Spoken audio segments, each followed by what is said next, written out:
I'm Corbett Wall with DV Auction, here with your feeder flash for Monday, February the 3rd, brought to you in part by Macrocin by Bimeda. Pay for what you need, not for what you don't need. Macrocin has proven efficacy at an affordable upfront price. For more information, go to macrocin.com. Also, Joplin Regional Stockyards in Carthage, Missouri, right on I-44 there. They're expecting 12,500 head here today on Monday for their feeder cattle auction. It's going to start at 4 o'clock in the morning. They will have over 100 loads of yearlings there, guys, if you're interested at all. And if you're worried about the market like a lot of people are, you can get on there really early on DVAuction.com and see how the trade's going before the board even opens up or things start happening. But check them out, DVAuction.com. They had a full house for their special cow sale that they had on Thursday night, and had some impressive quotes on there. I thought I'd share some of those with you. They're young to middle-aged bred cows there in their second and third stage of pregnancy, bring from 2,700 to 3,375. They had some really fancy heifers in there and some nice groups, and they bring from 2,900 to 35 and a quarter. Thought that was pretty good there. Joplin Regional Stockyards, check them out. Tariff Turbulence. As you know, President Trump has put a 25% tariff on Canada and Mexico, and an additional 10% on China goods importing into the United States.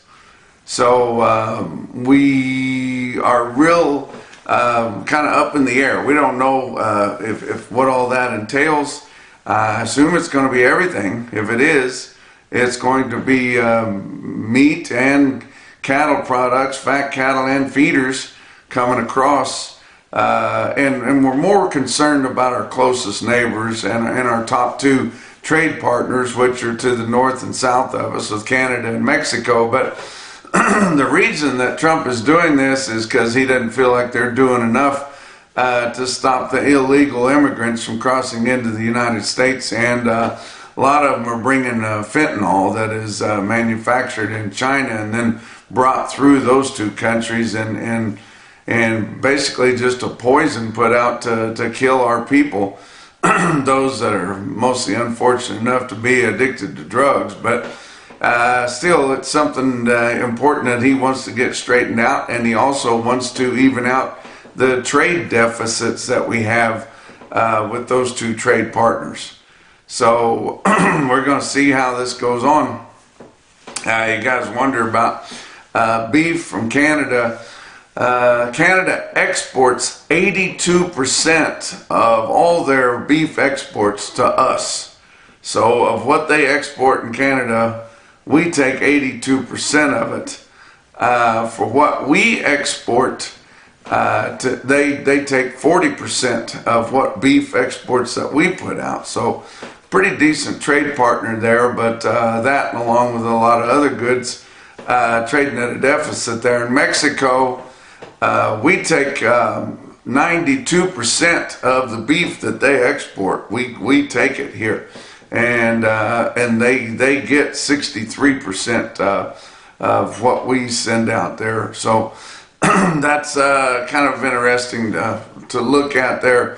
But we don't know what's going to happen. We don't know what's going to change with the board. The board could be up the limit, down the limit, or both. As far as I'm concerned, I have no idea what's going to happen. You know, I was really surprised that Trump went through with this.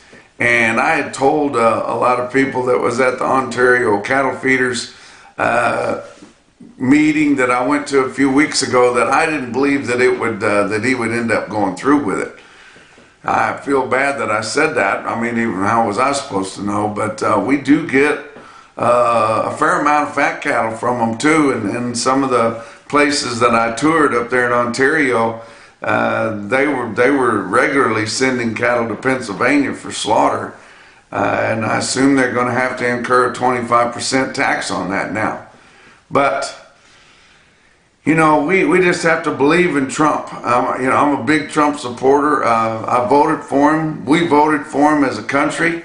We have to trust him. He always seems to be one step ahead, or thinking one step ahead, and we have to hope that he's doing that this time too. And I feel that he knows what's going on, and he's going to get some things straightened out. He's doing something. Apparently, status quo, just sitting back and taking naps, was not working. So he's doing some things here that he believes will help put us in a better way, pay down a lot of our debts by collecting this money and things like that. But it's going to be interesting to see what's going to happen, and I don't think anybody knows what's going to happen. So it's going to be interesting to see. We're really looking forward to getting through this. And we just got an announcement that from the USDA, that the border that has been closed since November 22nd is going to be opening for cattle coming across, for live feeder cattle coming across the border there down in Mexico. And so I assume they're going to have an extra 25% tariff on those. And how's that going to affect trade? And those of us that didn't think that it was that big of a deal that we weren't getting any Mexican cattle imported into the United States, we did notice on the Cattle on Feed report that placements in Texas were down 23%.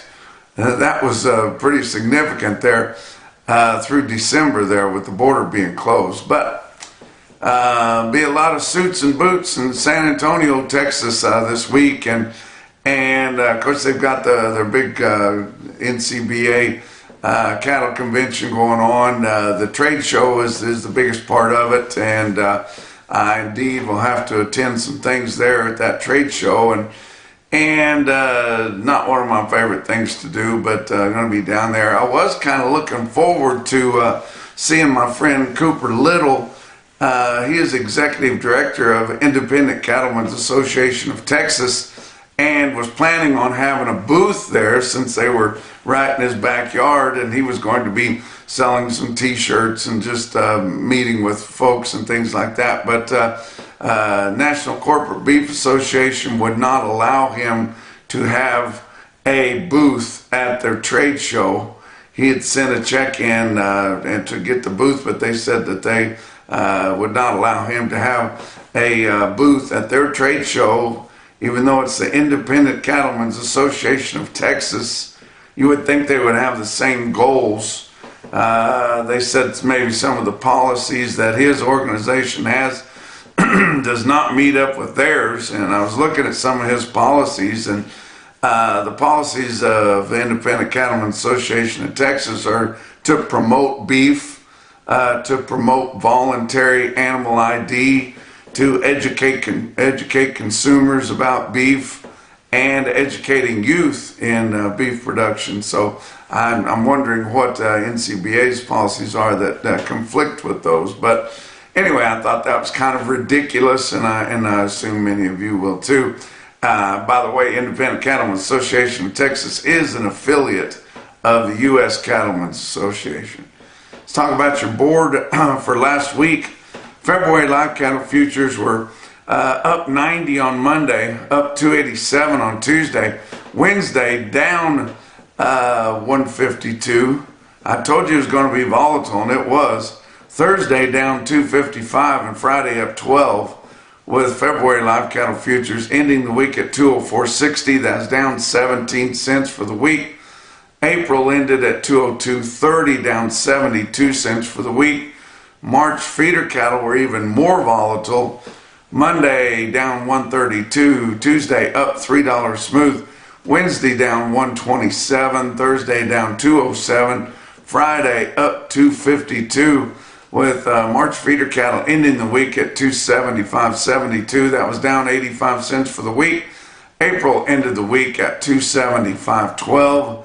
Look at your grains. March corn ended the week at 482, down 4.5 cents a bushel for the week.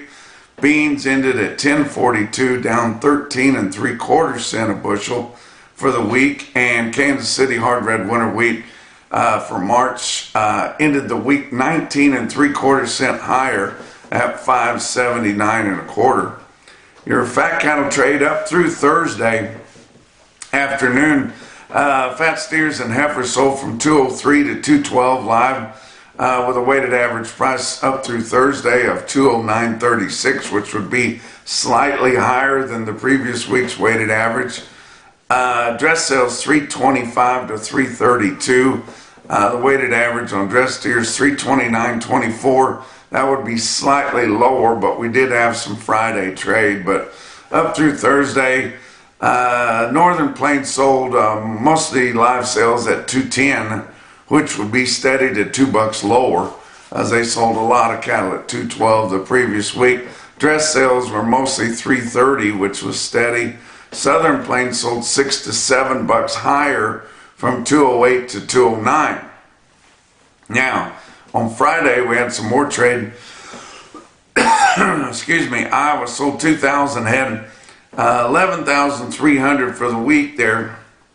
And live sales on Friday in Iowa were 204 to mostly 210, and dress sales at 330.